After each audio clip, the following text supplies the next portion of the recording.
Thank you, conference, for that warm welcome. It's a huge privilege for me to stand here as Home Secretary.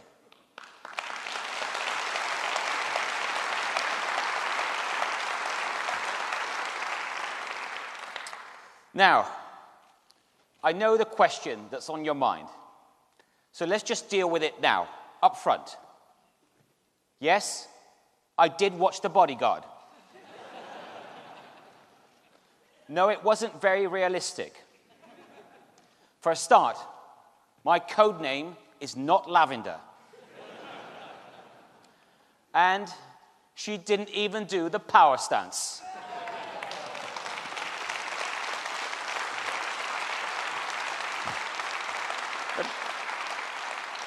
But let me tell you another story. A story which started in the 1960s. Abdul Ghani Javid left Pakistan and landed in Heathrow. He spent what little he had on a coach ticket and spent his first night right here in Birmingham. Then he continued up north to Lancashire to find work on a cotton mill. After standing outside that mill for weeks, he got that first job, and then he started a family. Eventually, there were 7 of us living in a 2-bedroom flat on what the papers called Britain's most dangerous street. That's my story. And if you had told me then what I would be doing now, I would tell you it's less believable than any TV drama. That makes me so proud, not just for myself and my family, but for my country.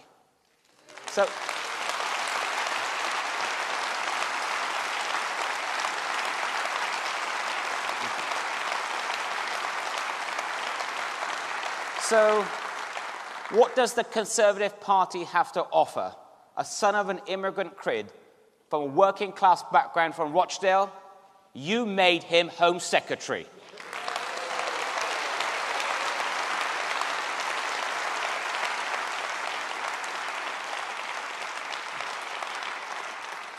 Now, this new challenge is something that I'm giving absolutely everything to. So I'm especially grateful to have one of the best ministerial teams. We've got Caroline Noakes, Ben Wallace, Nick Hood, Victoria Atkins, and Susan Williams. And it's backed up by a fantastic parliamentary team: Simon Hall, Rachel McLean, Paul Masterton, Paul Maynard, and Zahida Manzoor. So thank you to my whole team at the Home Office.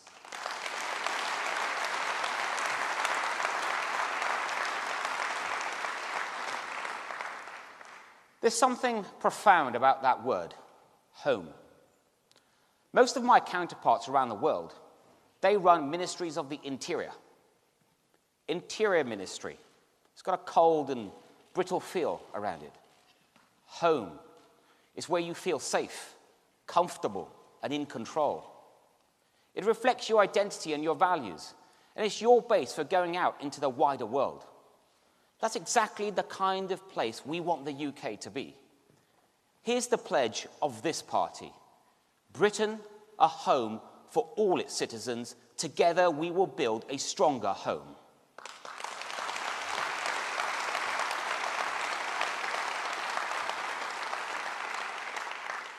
Now, beyond Britain, outside our home, the winds of division and extremism are blowing strong. All over the world, we are seeing an appeal being made to intolerance, to closed societies, to aggressive nationalism, to autocracy. Well, not here, not in conservative Britain. It might not always feel like it, but our mainstream values and our cultural values, they unite us all. We are, and we will continue to be, the home of rule of law, of civil liberties, of firm but fair immigration, of racial equality, and of respect for every one of our citizens.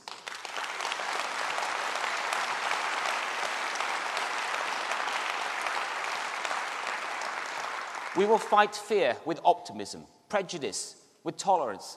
We will fight fight against hate with hope. That is our kind of conservatism. We choose the path of modern Britain, tolerant Britain, global Britain.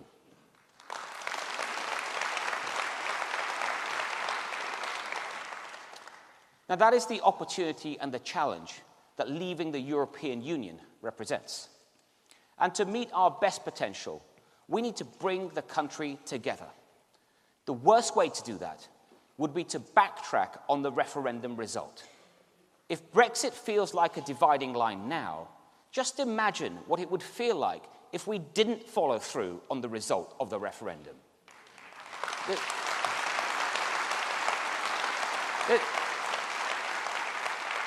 There's something very liberal Democrat about saying, now that referendum was a total nightmare, so let's have another one.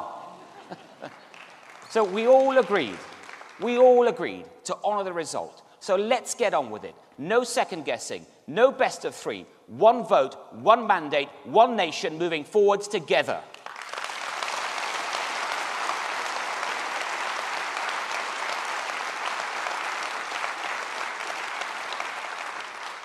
Now, this is a time to reaffirm our identity and our values as a country, to renew our sense of citizenship, what it means, who is it for, what is it part of, and to do whatever we can to protect our society and its values in the years to come. So I want to talk to you today about how we keep our home safe, how we should and will continue to welcome people into our home, and how we will make sure that our rules and values are upheld for the good of everyone. We are going to get these things right. We are going to heal those divisions, and we will build that stronger home. The first duty of government is keeping our nation and our people safe. So security underpins our liberty and our prosperity. Last year, we experienced 5 terror attacks on British soil. This year, we've seen a brazen attack in Salisbury by a hostile state. For every successful attempt that makes our news headlines, many other plots are disrupted, many cyber attacks are neutralized, many journeys to radicalization are cut short. I've been deeply impressed by the smart and committed people who spend their careers protecting us. And I want to pay tribute to both Amber Rudd and the Prime Minister, what dedication, firmness, and integrity they brought to this role. They deserve our profound thanks.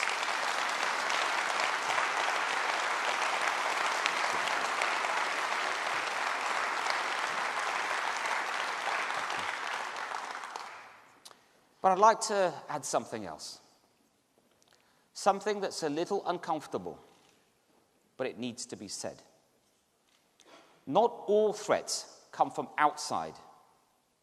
Anything that undermines our response to threats is a threat itself. Imagine having someone in number 10 who has voted against vital counter-terrorism legislation. Someone who refuses to condemn the Kremlin over an attack on our soil. Someone who seriously suggested sending a nerve agent sample to Vladimir Putin so that the Russians could tell us what it was. Who compare the actions of the US military, our closest ally, to Daesh. Who voted against banning Al-Qaeda. This is the truth. These are the facts. And on these facts alone, Jeremy Corbyn is a threat to our national security.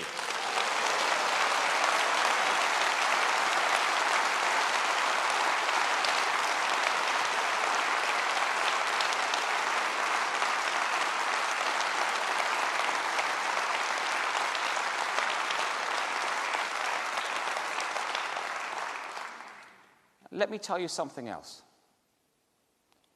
This isn't a party political point, because a vast number of Labour MPs know this is right. If Mr. Corbyn were ever to be Prime Minister, this behaviour, it wouldn't just be naive, it wouldn't just be misguided, it would be downright dangerous, and it is our duty to stop him.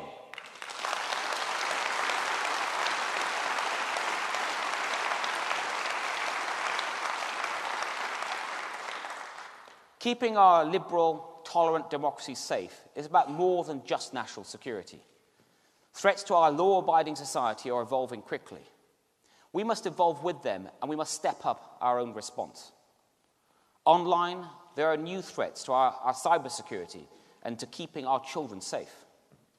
I won't flinch from responding to these challenges, and that includes standing up to the tech giants and demanding that they take their responsibility seriously. And they should be in no doubt. We will legislate. How we legislate will be influenced by the actions that they choose to take now. Offline, the scandal of child grooming gangs is one of the most shocking state failures that I can remember.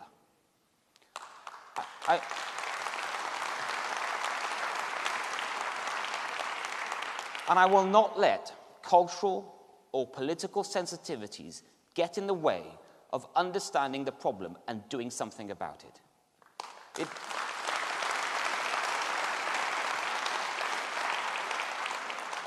It is a statement of fact, a fact that both saddens and angers me, that most of the men in recent high-profile gang convictions have had Pakistani heritage. This behavior is a disgrace to that heritage.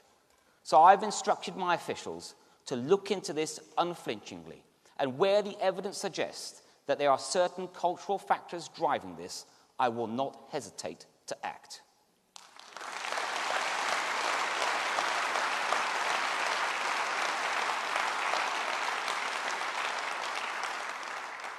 Now, just as there is damage in insensitive words or actions, these cases have shown the cost of being oversensitive, as well as the awful cost to victims. If problems like this are left unchecked, they will also give fuel to those who want to stoke division between our communities. This is how the seeds of destructive populism are sown, and I'm in a position to deal with this confidently, and I will.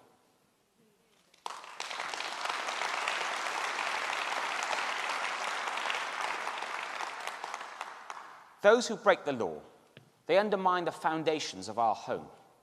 That's why Conservatives will always be the party of law and order.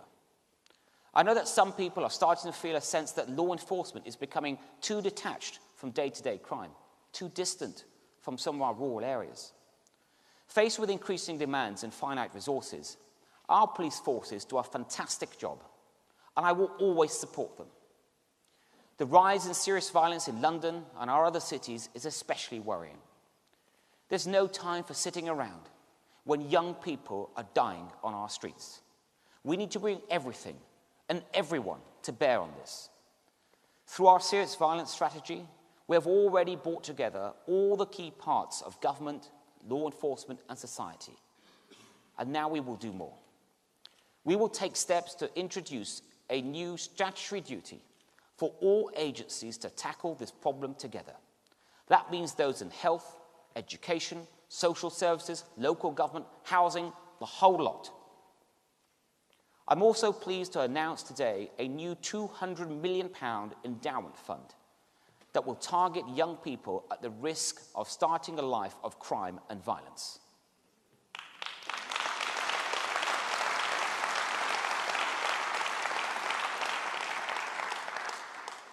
We know that one of the causes of the rise in serious violence is changes in the market for illegal drugs. We need a much better understanding of who the drug users are, what they take, how often they take it, and so much more. So I will launch a major review of the market for illegal drugs. And armed with this evidence, I will step up that fight against drugs and gangs that prey on our children. Because on my watch, illegal drug use will never be tolerated.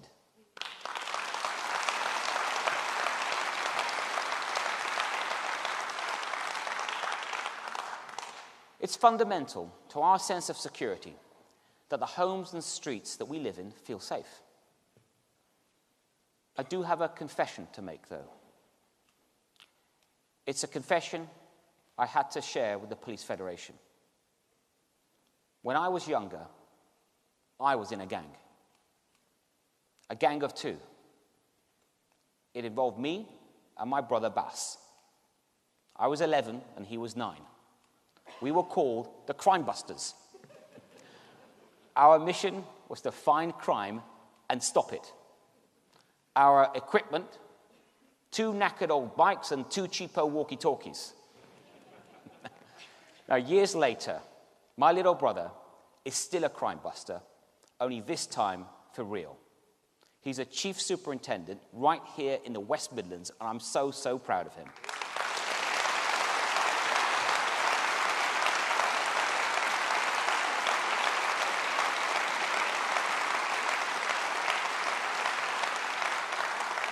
And I also know that we are all very grateful to West Midlands Police and all the supporting forces for keeping us safe here at conference.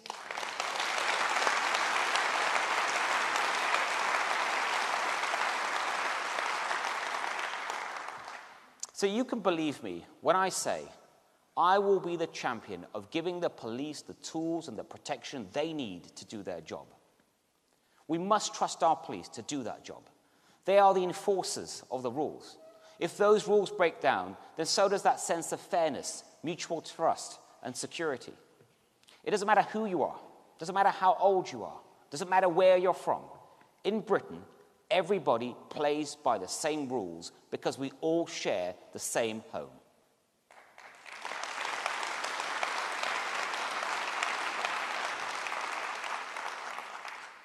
Sometimes you have to be tough in enforcing shared rules. But being strong and safe doesn't have to mean being closed and unwelcoming. We are so lucky to live in an open and welcoming society. And I'm proud of the welcome we give to people from other countries. And that openness to the world has helped us to thrive. If you look at some countries across Europe, populist, nationalist, even outright racist parties have won seats. Not here. We see people from diverse backgrounds succeeding in all walks of life and in all levels. This progress is happening in our politics too. That requires role models and pioneers. People on all sides, including people that we wouldn't normally praise in our party conference. People like Diane Abbott. Yes, Diane Abbott. We might disagree with the Shadow Home Secretary on almost all her policies, but it takes guts and determination to be the first black woman to be elected to the House and Commons, and we should pay tribute to that.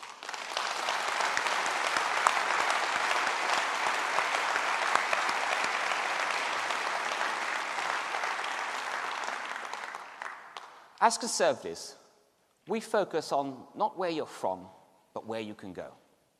We believe in opportunity for all. We believe in respect for all. And I mean all. Every individual and every community must feel safe to live their lives in our society. But at this moment, this is not true. This is something I never expected to say in 21st century Britain. It is deeply shocking to see an entire community, our Jewish community, united in their fears and concerns about a major political party. And to see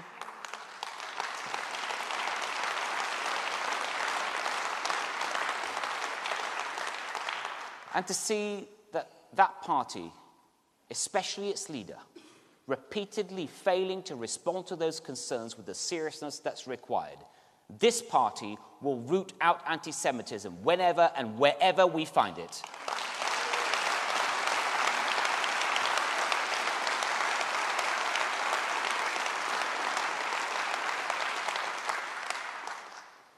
Anti-Muslim prejudice is also completely unacceptable. It is a prejudice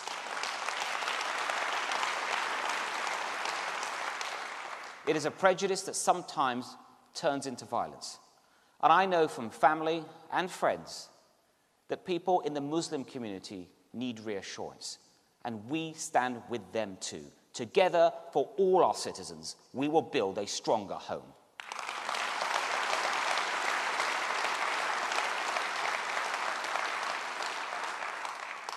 This is my view of what it means to be British. Following the decision to leave the EU, we have both the need and the opportunity to define our country once more, to define ourselves at home and abroad. So I want to talk to you about our shared British values and what we should be as a country. Because at its best, Britain is open, welcoming, and tolerant. But Britain also has high expectations, too, of the behaviors and the standards and values that we are all proud of. I stand before you as the first Home Secretary in a generation that is actually able to define an immigration system without being constrained by the EU.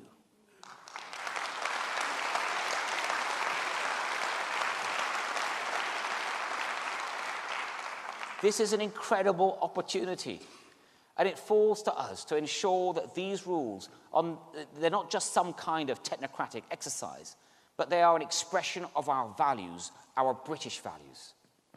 We shouldn't brush aside the legitimate concerns that many people, most people, have had about the way that immigration has been managed, especially the anxieties of people on low pay or low-paid jobs. The irresponsible way that Labour increased immigration without any real mandate, which has understandably undermined the public's trust. They lost faith that politicians will manage immigration sustainably. But that doesn't have to mean that they are hostile to individuals, because they're not. Just look at their reaction to the difficulties faced by Afghan interpreters who helped our troops. Or Caribbean families who started coming here in the 1950s. When the British public cries out for decency, they're usually right. The Windrush scandal was a public policy failure many years in the making. These were people who rightfully settled here from the Commonwealth decades ago and became pillars of our communities. The way the system has been treating them over many years deeply offended our sense of fairness, so we are doing everything to put it right.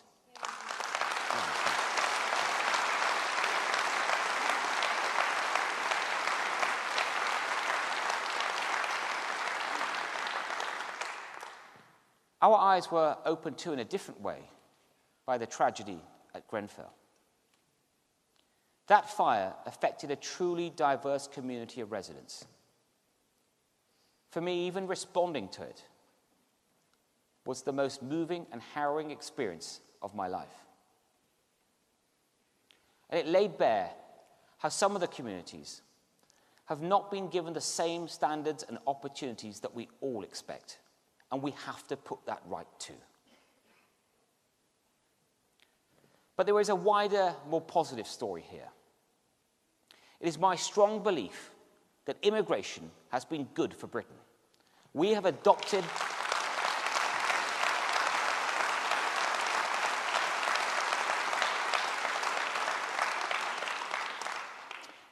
many of the best bits of other countries.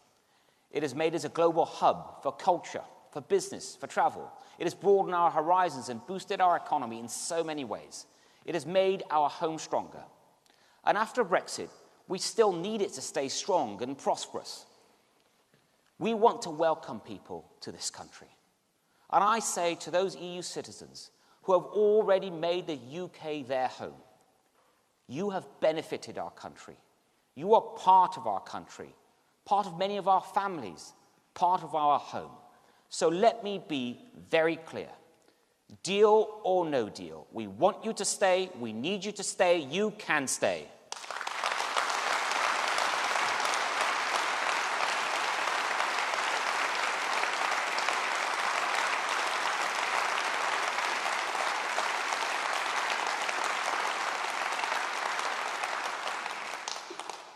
Thanks to the referendum, we now have a unique opportunity to reshape our immigration system for the future.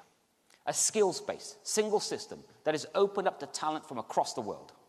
A system that doesn't discriminate between any one region or any one country. A system based on merit that judges people not by where they are from, but what they can do.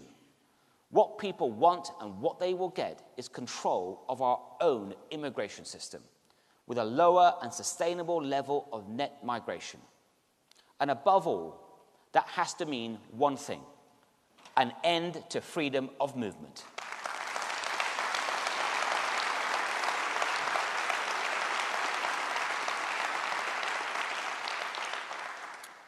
A safe home, an open, welcoming, tolerant home. And finally, a home of shared values. A home where all the different residents and guests, they come together under one roof, with one common set of values to live by for everyone's benefit and comfort. We welcome newcomers. In turn, we expect them to live by our British values. And it is only right that we make it clear to all new citizens what we are for and what we are against. The existing Life in the UK test for new citizens is not enough. Maybe it is helpful to know the name of Henry VIII's sixth wife. But far more important to me is that you also understand the liberal, democratic values that bind our society together. Citizenship is a lot more than just being able to win a pub quiz. So we need to make it a British values test, and that's exactly what I will bring in.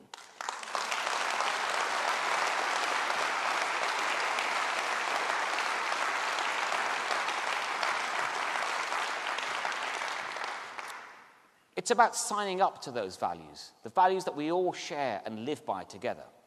It's about starting as you mean to go on. It's about integration, not segregation. And I'm determined to break down barriers to integration whenever I find them. Take, for example, the most basic barrier of all, language. When I was community secretary, we found that over 700,000 people in the UK cannot even speak a basic level of English. 700,000. How can we possibly make a common home together if we can't even communicate with each other?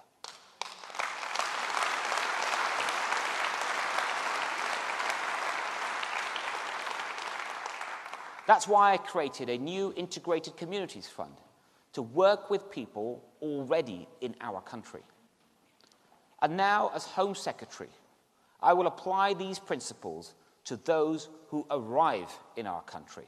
So not only will there be a new values test, but we will also strengthen the English language requirements for all new citizens.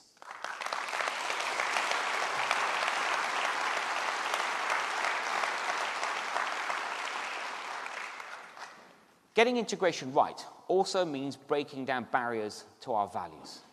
I think especially of those oppressive medieval practices that affect women. Things like forced marriage, female genital mutilation, and so-called honor-based violence. We already have some of the toughest laws in the world against these crimes, but we need to do more. So we will consult on making it a mandatory duty for professionals to report forced marriage whenever they come across it.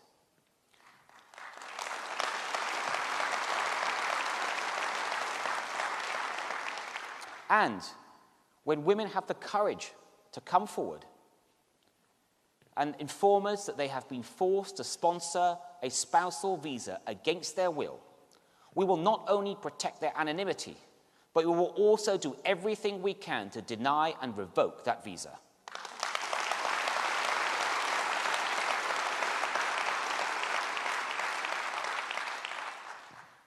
It is not liberal to stay silent about illiberal practices. That's just weakness.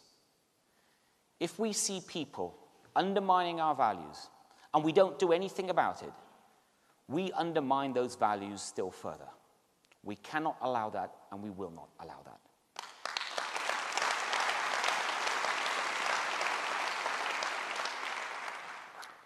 And we will not stand back when some people go absolutely against everything we stand for.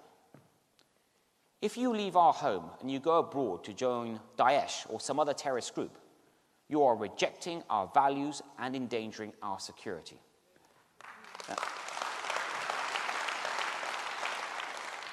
That's why in the Counter-Terrorism and Border Security Bill, we will introduce a new designated area offence. This gives the Home Secretary the power to criminalize travel to terrorist hotspots like Daesh's so-called caliphate. You have to have a damn good reason to go somewhere like that, and if you don't, we will prosecute you.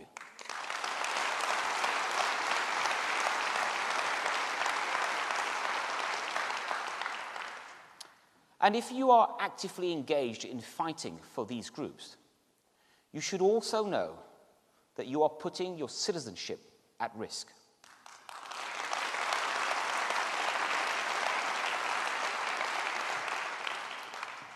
The Home Secretary has the power to strip dual citizens of their British citizenship. It is a power used for extreme and exceptional cases. It should, of course, be used with great care and discretion, but also determination. In recent years, we have exercised this power for terrorists who are a threat to our country. Now, for the first time, I will apply this power to some of those who have been convicted of the most grave criminal offences.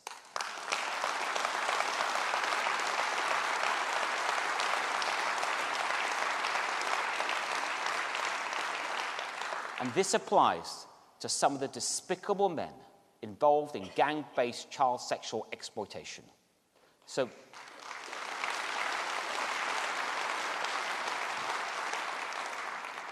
my message to the very worst criminals is clear.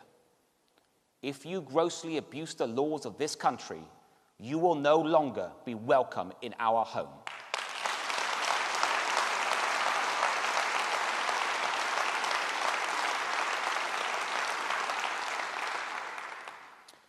It is when we're comfortable with our own security, identity, and values that we are also comfortable being open with others, whether at home or abroad. That means building that safe home, that tolerant and welcoming home, that home where everyone plays by the same rules. We are the party that can make this happen, driven by a patriotic belief in what this country is about and what we are capable of, proud of who we are, proud of what we do, and proud of where we're going. I speak with feeling about this country because for my family, Britain was a choice. They came here for freedom, security, opportunity, and prosperity. It is because of these strengths that I have always been an optimist about Britain's future. And now it is my duty as their son and as a child of this country to help secure for this generation and for future generations all of the things that make this country a beacon for the world. Together, we will build that stronger home.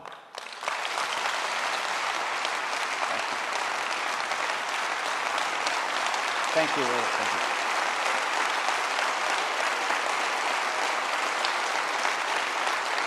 Thank you. Thank you.